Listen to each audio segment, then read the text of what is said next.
Assalamualaikum warahmatullahi wabarakatuh. Hai guys, welcome back to Farah Frames. Nah, kemarin aku dapet requestan tentang gimana sih caranya menghadapi pola asuh yang berbeda antara kita dan orang tua ataupun mertua kita. Nah, aku jujur pernah mengalami hal ini beberapa kali, makanya aku mau sharing ke kalian gimana sih cara yang aku lakukan. Tapi sebelum itu, jangan lupa untuk kita subscribe, nyalain lonceng notifikasinya biar kalian tahu nih kalau misalnya ada video-video baru yang bisa kalian tonton. Oke?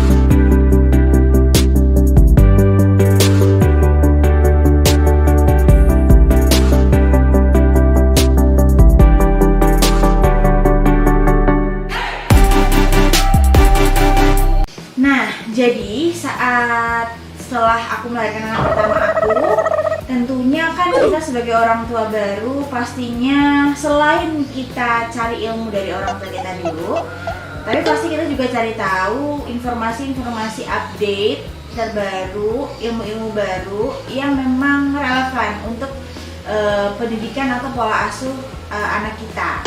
Nah, kadang pola asuh yang baru itu tidak sesuai dengan apa yang diinginkan sama orang tua kita. Orang tua kita berbeda pada zamannya, pada masa itu gitu. Nah, kadang hal ini itu nggak jarang memicu konflik ya antara kita dan orang tua kita ataupun kita dan mertua kita. Nah, gimana sih caranya agar tidak terjadi konflik ataupun menyelesaikan konflik-konflik ini? Iya. Kalau kalian pengen tahu, jangan di skip ya, tonton sampai habis. Oke. Jadi aku dulu pernah mengalami perbedaan pola asuh ya. Yang pertama tentang bedong. Jadi kalau orang tua zaman dulu itu kan anaknya harus dibedong tuh. Biasanya 40 hari ya, 40 harian tuh harus dibedong karena biar katanya kakinya lurus gitu, biar kakinya biar bentuknya bagus dan lain sebagainya. Nah, seiring berjalannya waktu, ternyata banyak penelitian yang mengatakan bahwasanya sebenarnya membedong bayi itu fungsinya lebih ke untuk memberi kehangatan pada si bayi, tapi bukan untuk meluruskan kaki atau dan lain sebagainya. Karena pada saat-saat usia awal anak itu memang kakinya seperti ada yang seperti bentuk agak tapi itu normal gitu maksudnya, dan dia akan baik sendiri seiring berjalannya waktu. Kadang orang kita yang tahu itu kan sudah karena tahu kalau misal ternyata bedong itu cuma buat kehangatan, jadi nggak usah terlalu kencang bedongnya, atau misal nggak dibedong juga nggak apa-apa, atau pakai bedong instan dan lain sebagainya. Itu kadang suka nggak cocok nih sama orang tua atau mertua kita, karena ternyata nggak bisa, itu harus kenceng biar kakinya bagus dan lain sebagainya. Caranya mengkomunikasikan adalah, kalau aku dulu aku bilang gini,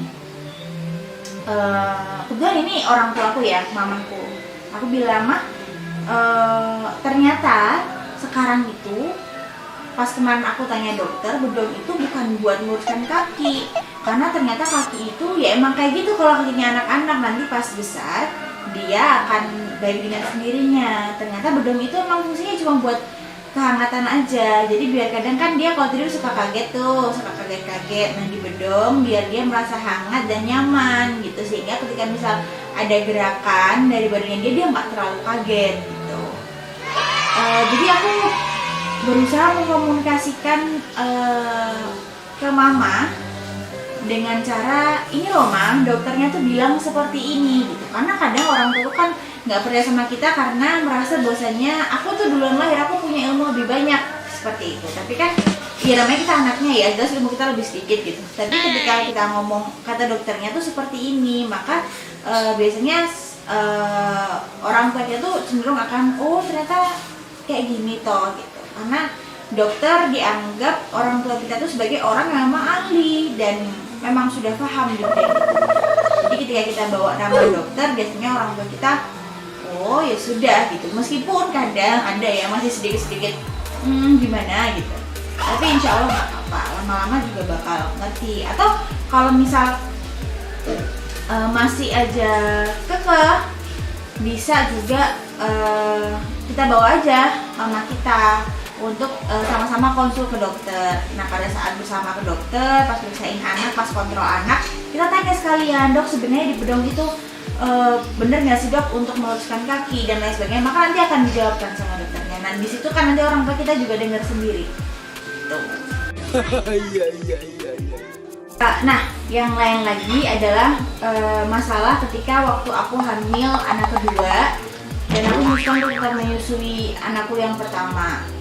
Kenapa? Karena waktu itu sebenarnya dilematis ya, ini disusuin apa enggak, karena orang tuaku dan keluargaku juga banyak yang bilang nggak usah, nanti nggak bagus buat si adek gitu, badannya nanti jadi jelek, jadi lemir, kalau orang Jawa bilang tuh kayak nggak padat gitu loh. Terus sekarang itu bukan ASI, itu tuh udah darah gitu, udah bukan ASI lagi dan lain sebagainya.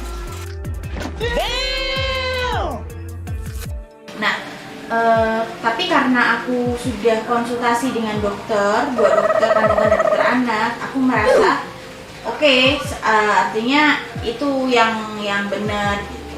Nah, akhirnya aku sampaikanlah ke ibu aku, ke orang-orang terdekat aku bilang kalau misal nggak apa-apa kok, aku udah konsultasi ke dokter anak sama dokter kandungan, katanya nggak apa-apa, malah disuruh susuin aja, bagus malahan, aku bilang kayak gitu. Nah, jadi emang ketika kemudian bawa-bawa nama dokter itu, alhamdulillahnya itu bisa dipahami, karena memang ya orang-orang itu kan sebenarnya bukan karena mereka ini ya, mereka nggak kokoh sama apa yang dia pegang tuh karena dia taunya gitu loh. Dan kalau dia dengar dari kita, kamu tahu dari mana? Emang kamu infonya dari mana gitu? Kamu loh anakku, kamu loh adikku, kamu loh keponakanku, kamu loh cucuku gitu. Kamu tuh nggak lebih tahu daripada aku gitu. Rata-rata kan kalau orang-orang yang lebih tua kan biasanya mikirnya seperti itu gitu, punya pikiran seperti itu. Tapi ketika kemudian mereka tahu bahwasanya itu dokter yang bilang, dokter yang menyarankan, insya Allah biasanya mereka akan lebih terbuka dan lebih fleksibel untuk menerima perubahan itu gitu.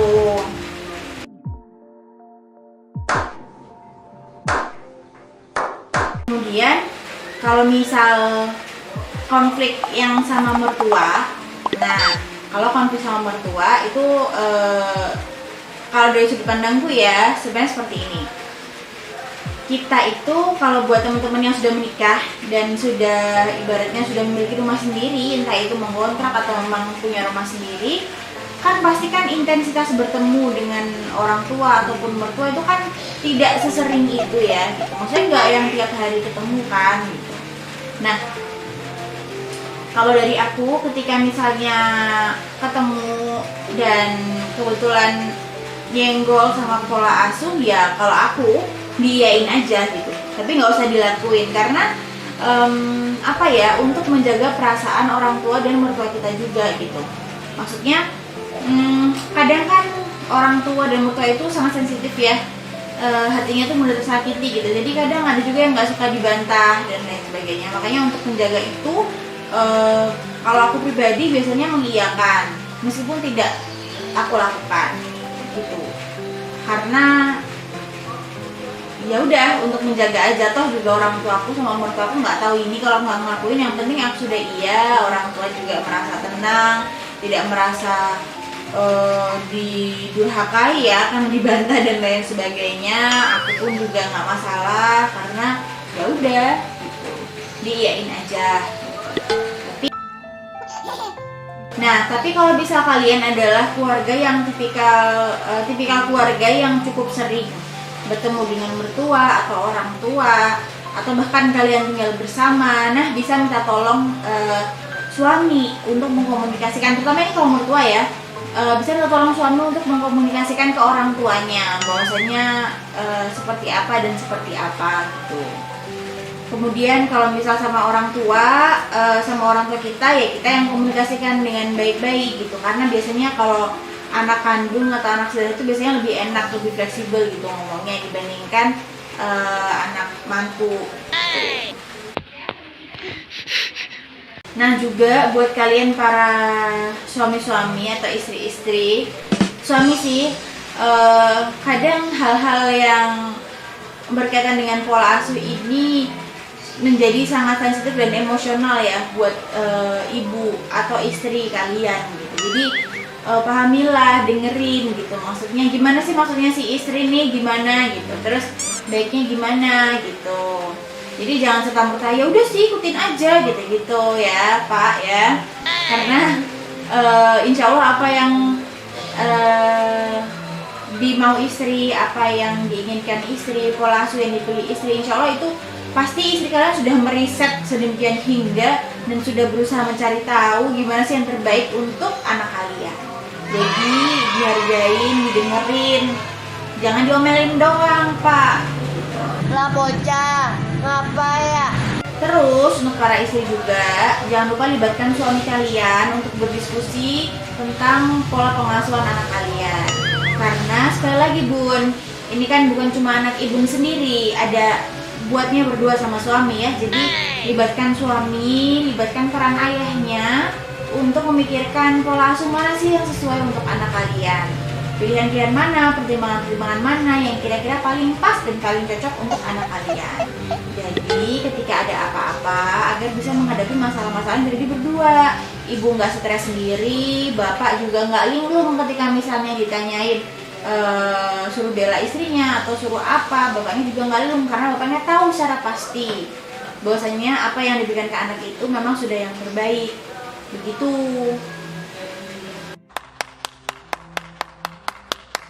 Nah jadi kalau misal ada masalah-masalah atau konflik silahkan dibicarakan dan diskusikan nih sama pasangan kira-kira baiknya seperti apa.